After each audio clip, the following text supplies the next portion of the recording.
Hey guys, today I have a video for you effectively showcasing one of the buffs that happened at the beginning of this season. This is a tank that, as you can see from the thumbnail, went from 240 alpha to 280 a while back alongside its non-spaced armor counterpart, the Panzer 58 Mutz. And both of those tanks also got bumped up to 300 alpha damage with this latest patch. And that's because, I suppose, they went and made a bunch of 88 millimeters on the German lines to 280 alpha. They bumped up a lot more this time around. Effectively, all of them. There's definitely the tier 6 Tigers are still not 280, which good, right? But even a tier 6 tank like the Nashorn got 280, sorry. So I presume the thought process was, well, these 90 millimeters shouldn't be doing the same amount as an 88, right? So let's bump them up to 300. And the other tanks that got that as well are the Panzer, the tier 8 tech tree tank.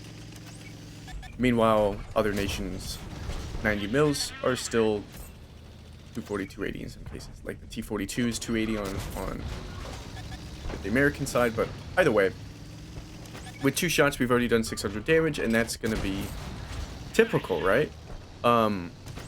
Another thing with this tank in particular, before we get too deep into the gameplay, because this is just Live Oaks, we are top tier, this is a tier 8 game, and we went to the somewhat brawling side field or train tracks. Yes, I have spaced armor and 1500 HP on a tier 8 medium, but I'm not going to take that to the city. And speaking about that HP value, when these tanks, and by these tanks I mean this tank and the Mutz, were both upped to 280 alpha, they were also, well, the Mutz was also buffed in HP. These things used to have 1300 HP, believe it or not. And they're quite, ooh, bad shot there. Sucks for me that it went over his engine deck, but it's 14 to 12 right now, and we've already done 1400 damage, and we're going to just waltz all through, seemingly have taken out their train track defense. But both these tanks were 1300 HP. And then they got buffed to 280 alpha, and the Mutz actually got buffed to 1400 HP. The Wraith here, though, was left behind with 1300, and their reasoning behind that was much like the Barracuda versus the Emil 1951, one having spaced armor, so longer reload, right?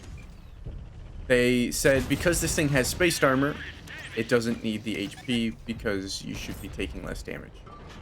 And while, like, to an extent that's true, this one is more armored, there is, like, the thought that I have where more armored tanks have more HP because they're supposed to be harder to get through, but this would have not the same DPM, and it doesn't, right? But that just goes to show how quickly things can change, how ideas change in the balanced team, because bad aiming there, could have got a shot there, decided to try and get a track by ramming, didn't get it, but whatever. We got one shot in at least. But now this tank has 1500 HP, which is 200 more than it used to have, and now 100 more than the 58 Mutz. So they've kind of just ignored their initial reasoning for not giving an HP buff and decided to give it an HP buff and give it more than the 58 Mutz. Now, when they buff the reloads, or not the... When they buff the alphas, they buff the reloads. Or they nerf them, actually, sorry. And they didn't nerf them by too much. A lot of the 280 changes, they would nerf their reloads by a significant amount to keep the DPM the same. And one that really comes to mind, not a 280, but a 360 alpha, is the Lerva. They nerfed the reload on that thing while buffing it from 320 to 360, effectively keeping the DPM the same, which people weren't so happy with. But with these two tanks, they only nerfed the reload by 0.2 seconds on the Mutts and 0.3 seconds on the Wraith here. And that effectively gave it 100 more DPM. And I think that's quite absurd. I think that was quite insane. These tanks, or not the Wraith in particular, the Wraith was always more sluggish, without much more armor benefit, so it always felt better to play the Mutts.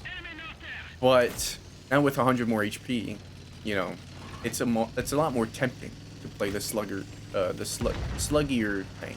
That's even a word, but you can tank a little bit more, and you do have the spaced armor and the HP to make up for your lack of speed in relative comparison to the regular Mutts.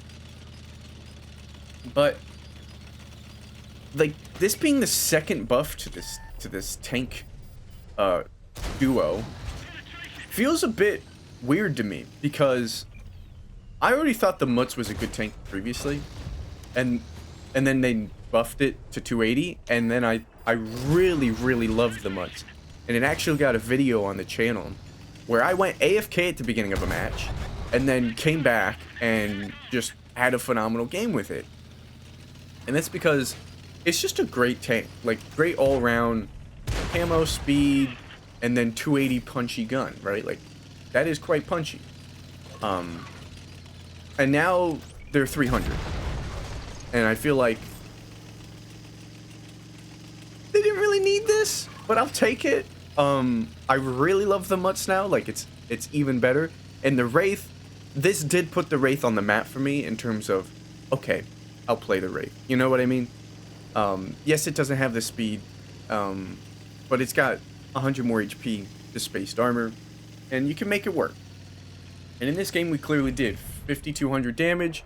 Maybe we'll get another shot into the Earthshaker here. But we kind of went brawling. The enemy team didn't really put up much of a fight. But with that 300 alpha, like, it really does feel like, even if you don't get to have multiple shots in, you still get a good amount of damage just getting one shot in for medium, right? For something like this. And low rolling like that, like 254, 284, just makes you feel like your old self. And the fact that the DPM was actually increased from this alpha change is also a huge factor in that. And of course, 57, 53, and 3 kills is going to be a high XP game, but I wasn't expecting 22, 28. But that's the power of the second buff to this tank combo. If you haven't tried these tanks out yet, I highly recommend it, because they are some phenomenal tanks. Really try out the Mutts first, though, and then see, well, it actually depends on your playstyle. Are you more of a laid-back camo guy or a brawling guy? The Wraith isn't a great brawler, but it can perform. And of course, this was an ace tanker and a high cal, and no bots. There you go. Always got to show the scoreboard to show that there's no bots, but it was a good game, and it's a great tank. And that's really all you need to know about the Wraith. Second buff, 300 alpha. Go try it out. With that, though, that's the end of this video. Thanks for watching, and take care. See you next time.